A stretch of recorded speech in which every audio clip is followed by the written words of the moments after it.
It's our First NBC Bank weekend preview brought to you by First NBC Bank with 39 locations throughout Southeast Louisiana and into the Florida Panhandle. Check them out at firstnbcbank.com.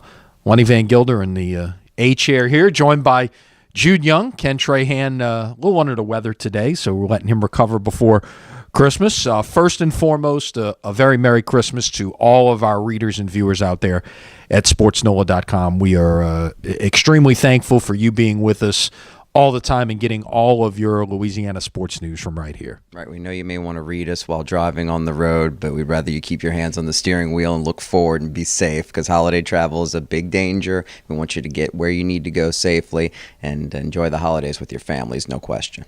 Speaking of holiday plans, the NFL put a crimp in some people's holiday plans in the New Orleans area when they moved Saints-Bucs to a 3:25 kickoff on Christmas Eve. All right, first of all, how many people do you think are actually at the game on Saturday?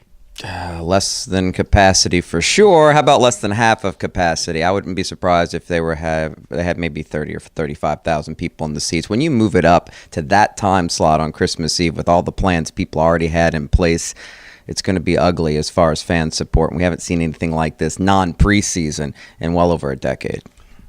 Saints still holding on to the slimmest of playoff hopes as we head into Christmas Eve. They could be eliminated by the time they actually kick off at 3:25.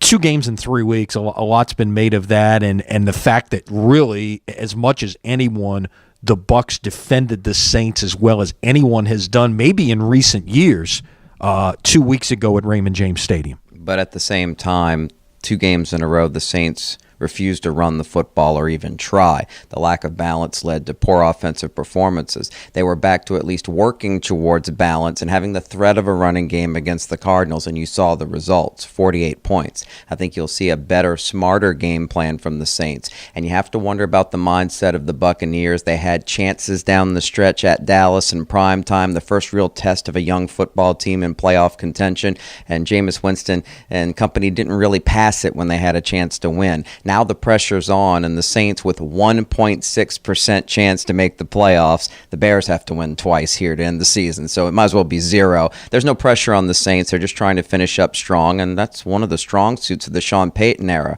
And a lot of these 7-9 seasons, they tend to play well in the final games, as some people would get upset, including former Saints coaches. Meaningless games as far as the grand scheme of things go. I wouldn't be surprised if the Saints play a lot better, and the Buccaneers are the team that make the key mistakes. I kind of expect the Saints victory because I don't think Tampa's ready for prime time quite yet. One thing really since that Giants game that was a statistical anomaly that you can kind of go by with the Saints. If they win the turnover battle, they win. They lose the turnover battle, they lose. So if there are those mistakes like Tampa made on Sunday night at Jerry World, could be another Saints victory and a Merry Christmas on Airline Drive. The other team on Airline Drive, or at least headquartered there, the Pelicans, they are at home Friday night against Miami and then take the Christmas weekend off, come back Monday night against Dallas. Played okay against Oklahoma City, but just too much Russell Westbrook in the end. That's what happens when other teams have stars and more balanced rosters around him. When he gets his, like we've seen Davis sometimes have big nights and the Pelicans still lose, you know the Thunder are most likely going to win, and that's what the Pelicans faced in the Western Conference most nights. That's the reason why they're in a deep hole they're probably not going to climb out of. And speaking of attendance, Friday night, Miami Heat aren't the marquee team they used to be. That's going to be quite an empty arena as well, and unfortunately for the Pelicans, I think that's going to become the norm as we move forward. When they should be taking center stage after football season, it's another year where it looks like they're going to struggle to draw any attention at all. It's going to be tough, and this is a 5-game homestand that they're in the midst of right now with 3 games at home next week, in addition to, of course, Oklahoma City, Wednesday night, Miami on Friday night. Of course, a lot of things move off a center stage, step away for the Christmas holiday. College basketball, we're coming up on the start of conference play, just a little more than a week away for Tulane, for UNO, and LSU will get things started right after the new year. But UNO is finished for the break.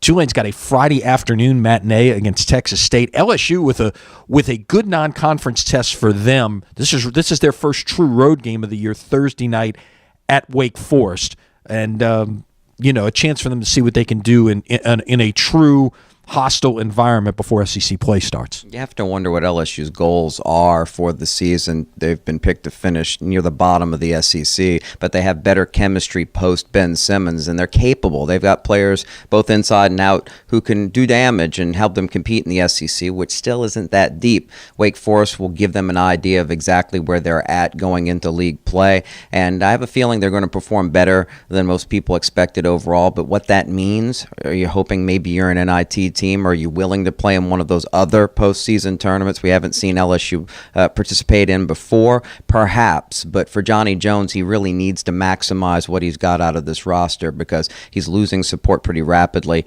in Baton Rouge. Tulane, it's a matter of can they win a conference game or two. They're just not a good roster in the first year of Mike Dunleavy, and it's going to continue to be a tough year from what I've seen of them so far this year. UNO, their hopes, they could contend at the top of the league or they could be right in the middle of the pack. They have a veteran team, but inconsistent is what we've continued to see. But their flashes have said they can compete in the Southland Conference in a league that's down compared to what it was when Stephen F. Austin was playing excellent basketball. They're not the same team. So the championship is now wide open. That's we could actually start talking a little college basketball now. We could sneak it in. We'll actually get back some college football next week. Just some programming reminders for you. Holiday week schedule changes a little bit on WHNO TV 20. You're accustomed to seeing Sports NOLA TV on Monday nights.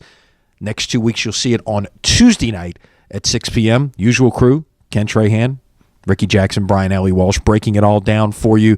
We'll have a best of Prep Recruiting Insider for you on Wednesday during the holidays. And, of course, the John Forcade Show presented by Veterans Ford Thursday at 6 p.m. Jude, Merry Christmas to you and yours, and we will see you again soon. Everybody needs to enjoy the holidays. It's always a beautiful time of year to be warmer than usual. You can be outside, you can have fun, and we appreciate you and hope to see you after the break. And that is our First NBC Bank Weekend Preview, brought to you by First NBC Bank, 39 locations throughout Louisiana and the Florida Panhandle. Check them out online at firstnbcbank.com. And thank you to First NBC Bank for all that you do, supporting SportsNOLA.com and Sports on WHNO TV 20. He's Jude. I'm Lenny. Have a Merry Christmas. We will see you next week.